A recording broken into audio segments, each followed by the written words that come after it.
Assalamualaikum warahmatullahi wabarakatuh. Oke, berjumpa lagi dengan saya Muhammad Nuri Hasan Ahmad. Saya berkuliah di Universitas Negeri Makassar. Jurusan saya PJKR, Pendidikan Jasmani, Kesehatan dan Rekreasi, tepatnya di Fakultas Ilmu Keolahragaan. Pada kali ini saya akan membawa vlog tentang pemenuhan tugas mata kuliah saya, yaitu PPD, Perkembangan Peserta Didik.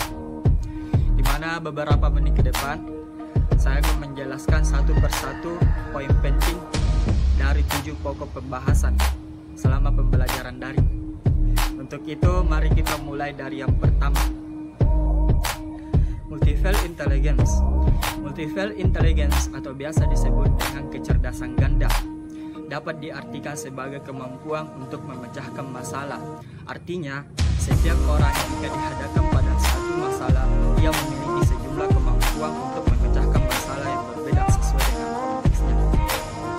Tanpa adanya multiple intelligence, sumber daya manusia tidak akan bisa dimanfaatkan dalam berbagai kecerdasan yang telah dimilikinya, di mana kecerdasan ini meliputi 7 kecerdasan hingga menjadi 9 kecerdasan menurut Howard Gardner. Yang kedua, emotional intelligence. Emotional intelligence atau biasa disebut kecerdasan emosi adalah sejumlah kemampuan dan keterampilan yang berkaitan dengan pembinaan hubungan sosial dan lingkungan yang merujuk pada kemampuan mengenali perasaan diri sendiri dan orang lain, kemampuan memotivasi diri sendiri, dan kemampuan mengelola emosi dengan baik dan dalam hubungan dengan orang lain. Menurut Coleman, ada 5 macam kecerdasan emosi, yaitu kemampuan mengenali emosi diri, kemampuan mengelola emosi, kemampuan memotivasi diri, kemampuan mengenali emosi orang lain, dan yang terakhir, kemampuan membina hubungan. Yang ketiga, perkembangan kognitif. Kognitif adalah kemampuan berpikir pada manusia, di mana perkembangan kognitif manusia berkaitan dengan kemampuan mental dan fisik untuk mengetahui objek tertentu, memasukkan informasi ke dalam pikiran, mengubah pengetahuan yang telah ada dengan informasi yang baru diperoleh, dan perubahan dalam tahapan berpikir. Kemudian Jentik membagi tahap perkembangan kognitif manusia menjadi 4 tahap dan berpendapat bahwa anak-anak membangun sendiri secara aktif dunia kognitif mereka melalui keempat tahap tersebut. 4. Perkembangan moral dan spiritual. Perkembangan moral adalah perkembangan yang berkaitan dengan kemampuan seseorang untuk mengetahui baik dan buruk suatu perbuatan, kesadaran untuk melakukan perbuatan baik, biasa melakukan baik, dan rasa cinta terhadap perbuatan baik. Moral berkembang sesuai dengan usia anak, di mana moral berasal dari bahasa Latin mors, sendiri berasal dari kata mos yang berarti kesusilaan, tabiat atau kelakuan. Selanjutnya, Salam mengartikan moral sebagai hal-hal yang berkaitan dengan kesusilaan.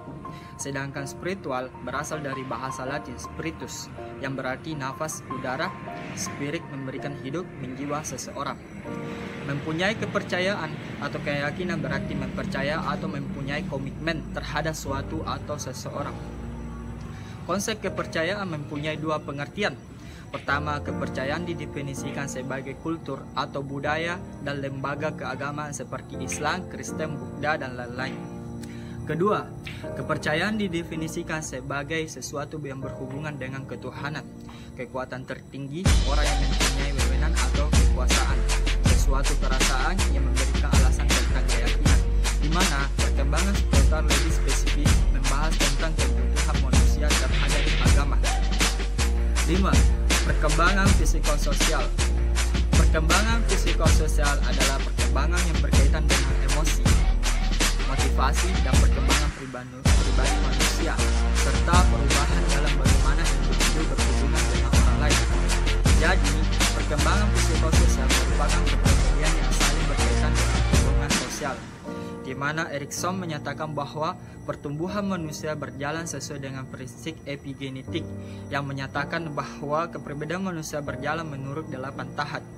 Berkembangnya manusia dari satu tahap ke satu tahap berikutnya ditentukan oleh keberhasilannya atau ketidakberhasilannya dalam menempuh tahap sebelumnya.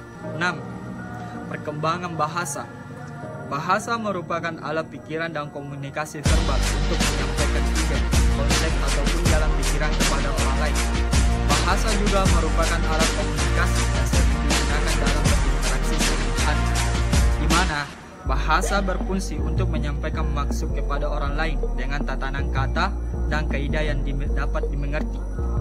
Dalam perkembangan manusia, bahasa tidak dapat dipisahkan sebagai alat komunikasi antar sesama.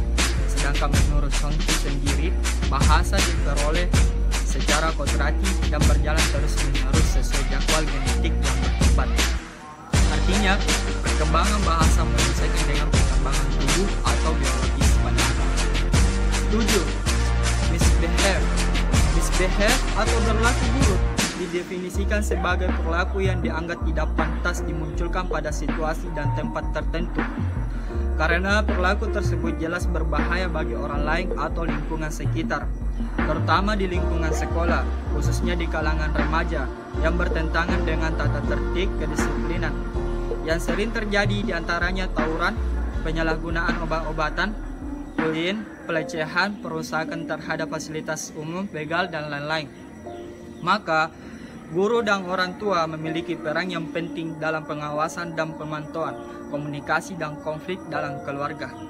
Nah, itulah yang bisa saya dapat sampaikan pada kali ini. Semoga bisa menambah wawasan. Jika ada yang ingin ditanyakan, silahkan mengisi kolom komentar di bawah ini. Saya ucapkan juga terima kasih dan telah mendengarkan saya dari beberapa menit yang lalu. Kurang dan lebihnya tolong dimaafkan. Wabillahi wa taufiq hidayah. Assalamualaikum warahmatullahi wabarakatuh. Salam olahraga.